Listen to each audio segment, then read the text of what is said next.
नमस्कार दोस्तों, चलिए जानते हैं झारखंड की 50 फटाफट बड़ी खबरों को सिर्फ 10 मिनट में। लेकिन उससे पहले आप यह वीडियो किस जगह से देख रहे हैं हमें कमेंट में जरूर बताएं।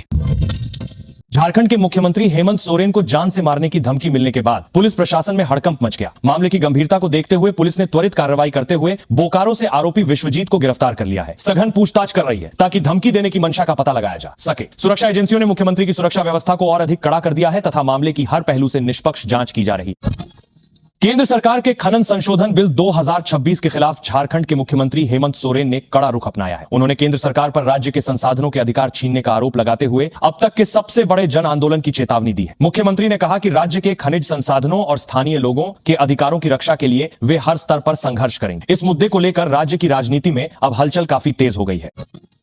केंद्र सरकार द्वारा लाए गए खनिज संशोधन बिल पर झारखंड मुक्ति मोर्चा ने तीखा हमला बोला है। पार्टी नेताओं ने आरोप लगाया कि यह बिल राज्य के हितों के विपरीत है। वहीं दूसरी ओर भारतीय जनता पार्टी ने पलटवार करते हुए कहा कि सत्ता पक्ष को केंद्र के समरदाने के आरोप लगाया है। जनहितकारी कानून पर अनावश्यक भ्रम फैलाना बंद करना चाहिए। बीजेपी नेताओं ने दावा किया कि यह संशोधन पारदर्शी व्यवस्था के लिए आवश्यक है। दोनों दलों के बीच इस विषय पर आरोप प्रत्यारोप का दौर जारी है।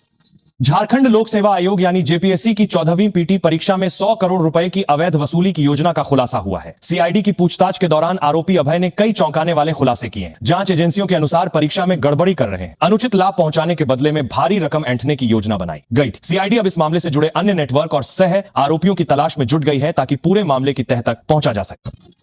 जेपीएससी घोटाले की जांच कर रही सीआईडी की टीम को कई महत्वपूर्ण जानकारियां हासिल हुई हैं। जांच में सामने आया है कि सामान्य और ओबीसी वर्ग के अभ्यर्थियों से 1 करोड़ रुपए तथा एससी और एसटी वर्ग के अभ्यर्थियों के लिए 80 लाख रुपए का रेट तय किया गया था। सीआईडी इस रैकेट में शामिल अन्य लोगों की धरपकड़ के लिए लगातार छापेमारी कर रही है। प्रशासनिक अधिकारियों का कहना है कि परीक्षा की शुचिता से खिलवाड़ करने वाले किसी भी दोषी को बख्शा नहीं जाएगा।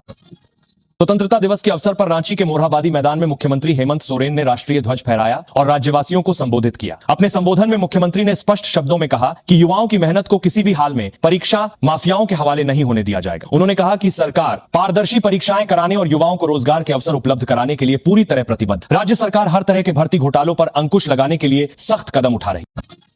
स्वतंत्रता दिवस पर उपराजधानी दुमका में आयोजित मुख्य समारोह में राज्यपाल संतोष गंगवार ने राष्ट्रीय ध्वज फहराया। इस अवसर पर अपने संबोधन में राज्यपाल ने कहा कि प्रतियोगी परीक्षाओं में किसी भी प्रकार का कदाचार और धांधली किसी भी हाल में स्वीकार्य नहीं होगा। उन्होंने प्रशासनिक अधिकारियों को परीक्षाओं में पारदर्शिता और शुचिता बनाए रखने के सख्त निर्देश दिए। राज्यपाल ने राज्य के समग्र विकास और युवाओं के उज्जवल भविष्य के लिए सामूहिक प्रयासों की आवश्यकता पर बल दिया। रांची में जेपीएसएससी और जेएसएससी की परीक्षाओं में कथित अनियमितताओं को लेकर छात्रों का आंदोलन 22वें दिन भी जारी रहा। आंदोलन का नेतृत्व कर रहे छात्र नेता देवेंद्र महतो को तबीयत बिगड़ने के कारण सदर अस्पताल में भर्ती कराया गया, जहां उनके और पुलिस अधिकारियों के बीच तीखी बहस देखने को मिली। छात्र नेता का कहना है कि जब तक उनकी मांगे पूरी नहीं होंगी आंदोलन जारी रहेगा। वहीं पुलिस प्रशासन अस्पताल परिसर में शांति व्यवस्था बनाए रखने का प्रयास कर रहा। जेपीएससी और जेएसएससी द्वारा आयोजित परीक्षाओं में धांधली की आशंका को लेकर सीबीआई जांच की मांग अब झारखंड हाईकोर्ट पहुंच गई है। इस संबंध में उच्च न्यायालय में एक जनहित याचिका दायर की गई है, जिसमें पूरी चयन प्रक्रिया की निष्पक्ष एजेंसी से जांच कराने का अनुरोध किया गया है। याचिकाकर्ताओं का तर्क है कि स्वतंत्र जांच से ही लाखों अभ्यर्थियों को न्याय मिल सकेगा। अब सभी की नजरें इस याचिका पर हाईकोर्ट की आने वाली सुनवाई और रुख पर टिकी हुई है। छात्रों के लगातार जारी विरोध प्रदर्शन और हंगामे के बीच झारखंड विधानसभा के सत्र को अनिश्चितकाल के लिए स्थगित कर दिया गया। सदन के भीतर जेपीएससी परीक्षा के मुद्दे पर विपक्षी सदस्यों ने जोरदार हंगामा और नारेबाजी की, जिससे कार्यवाही बार बार बाधित हुई। बार बार के व्यवधान के कारण विधायी कार्य पूरा नहीं हो सका और अंततः स्पीकर ने अनिश्चितकाल के लिए स्थगन की घोषणा कर दी। इस फैसले के बाद राजनीतिक गलियारों में चर्चाएं तेज हो गई हैं। इस तरह के विधायक थे। गत 10 अगस्त को हुए विधानसभा घेराव प्रदर्शन के दौरान हुई हिंसक घटनाओं को लेकर रांची पुलिस ने सख्त रुख अपनाया है। पुलिस ने कार्रवाई करते हुए 300 अज्ञात उपद्रवियों के खिलाफ प्राथमिकी दर्ज की है। पुलिस सीसीटीवी फुटेज और वीडियो रिकॉर्डिंग के तरफ से कार्रवाई। हिंसक घटनाओं को लेकर रांची पुलिस ने कार्रवाई करते हुए 300 अज्ञात उपद्रवियों के खिलाफ प्राथमिकी दर्ज की है। आधार पर उपद्रव में शामिल लोगों की पहचान करने में जुटी है। अधिकारियों का कहना है कि कानून व्यवस्था को हाथ में लेने वालों के खिलाफ कड़ी कानूनी कार्रवाई की जाएगी और किसी भी दोषी को बख्शा नहीं जाएगा। मौसम विभाग ने झारखंड के 20 जिलों के लिए ऑरेंज और येलो अलर्ट जारी करते हुए अगले 4 दिनों तक राज्य भर में भारी बारिश और वज्रपात की चेतावनी दी है। मौसम वैज्ञानिकों के अनुसार कई क्षेत्रों में गरज के साथ तेज बौछारें पड़ने और बिजली गिरने की प्रबल संभावना है। प्रशासन ने आम लोगों और किसानों को खराब मौसम के दौरान खुले स्थानों और पेड़ों के नीचे न जाने की सलाह दी है। साथ ही आपातकालीन सेवाओं को भी अलर्ट पर रखा गया।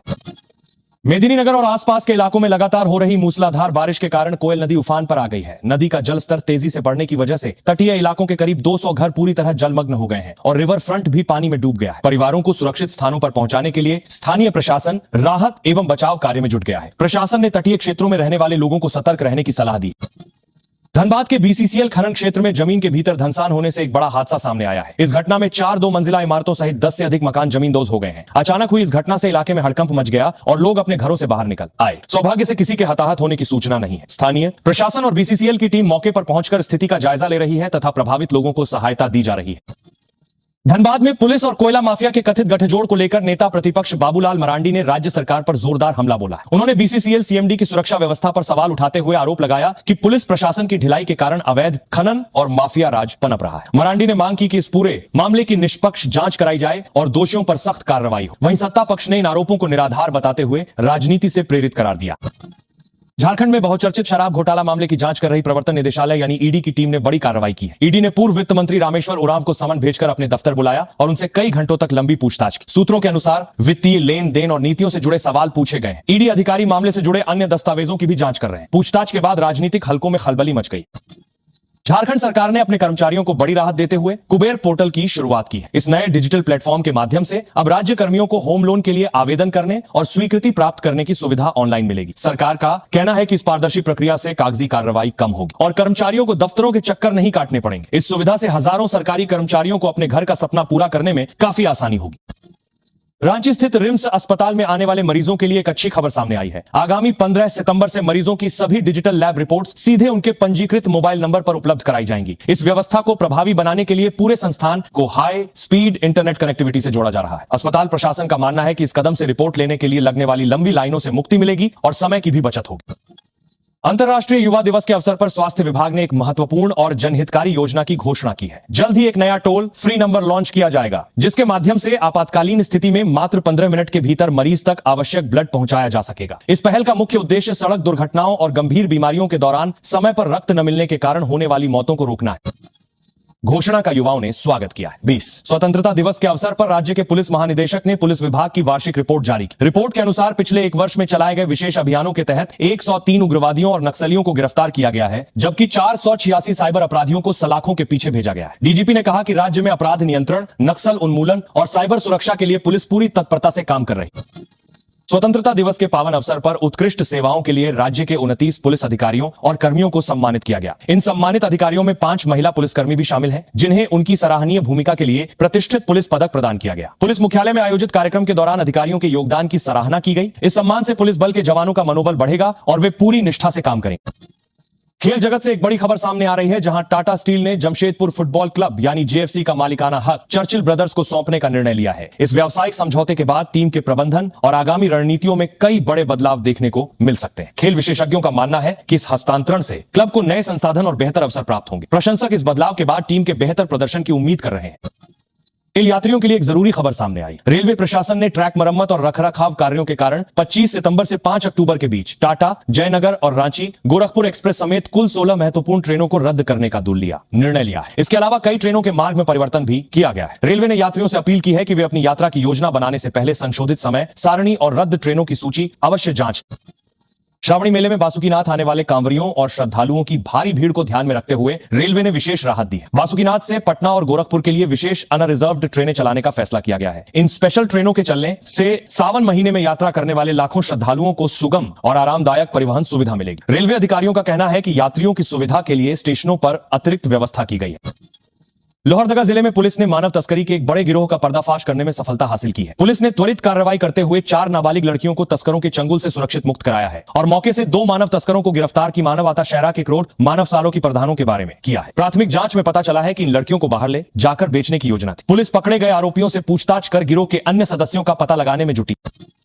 गढ़वा जिले में 30 टन मक्के की हेराफेरी का एक हैरान कर देने वाला मामला सामने आया है। ट्रक ड्राइवर ने मक्का बेचने के बाद पुलिस को चकमा देने के लिए गाड़ी के दुर्घटनाग्रस्त होने का झूठा नाटक रचा था। हालांकि पुलिस की गहन जांच और संदेह के आधार पर जब छानबीन की गई तो पूरी साजिश का पर्दाफाश हो गया। पुलिस ने मामले में त्वरित कार्रवाई करते हुए ड्राइवर सहित 4 आरोपियों को दबोच लिया है और माल बरामद कर लिया है। पलामू के बहुचर्चित प्रभात मेहता अपहरण और हत्याकांड मामले में पुलिस को एक बड़ी सफलता हासिल हुई। मामले में लंबे समय से फरार चल रहे मुख्य आरोपी को पुलिस ने हरियाणा से गिरफ्तार कर लिया है और उसे ट्रांजिट रिमांड पर झारखंड लाया गया है। अधिकारियों का कहना है कि आरोपी से गहन पूछताछ की जा रही है, जिससे हत्या के पीछे की पूरी साजिश का खुलासा हो सकेगा। इस सफलता से पीड़ित परिवार को न्याय मिलने की उम्मीद बंधी है। गिरिडीह जिले में एक दुखद घटना सामने आई है, जहां भारतीय जनता पार्टी के नेता मिथिलेश यादव की अज्ञात अपराधियों ने सिर में गोली मारकर हत्या कर दी। इस घटना के बाद इलाके में भारी तनाव फैल गया और आक्रोशित समर्थकों ने राष्ट्रीय राजमार्ग को जाम कर विरोध प्रदर्शन शुरू कर दिया। घटना की सूचना मिलते ही वरिष्ठ